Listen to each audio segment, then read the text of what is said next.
بسم اللہ الرحمن الرحیم۔ شروع اللہ کے نام سے جو بڑا مہربان اور نہایت رحم فرمانے والا ہے۔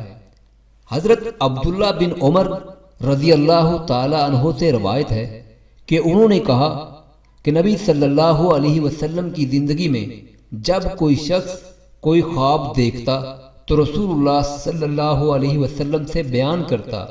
آپ صلی اللہ علیہ وسلم اس خواب کی تعبیر بتا دیتے۔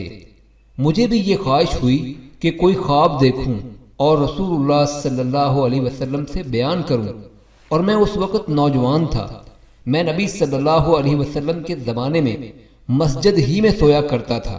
خیر، میں نے خواب میں دیکھا جیسے دو فرشتے آئے، مجھ کو پکڑ کر دوزخ کی طرف لے گئے۔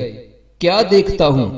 کنویں کی طرح اس کی بندش ہے، اس کے دو کونے بنے ہیں، اور دوزخ میں بہت سے ایسے لوگوں کو دیکھا جنہیں میں جانتا ہوں۔ دوزخ سے اللہ کی پناہ۔ پھر ہم کو ایک فرشتہ ملا، وہ کہنے لگا، ڈرو نہیں۔ میں نے خواب اپنی بہن ام المومنین حفصہ رضی اللہ تعالی عنہ سے بیان کیا تو انہوں نے رسول اللہ صلی اللہ علیہ وسلم سے اس کا تذکرہ کیا۔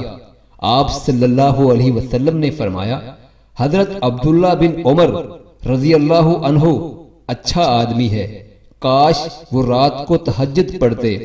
راوی نے کہا، آپ صلی اللہ علیہ وسلم کے اس فرمانے کے بعد حضرت عبداللہ بن عمر رضی اللہ تعالی عنہ رات کو بہت کم سوتے تھے۔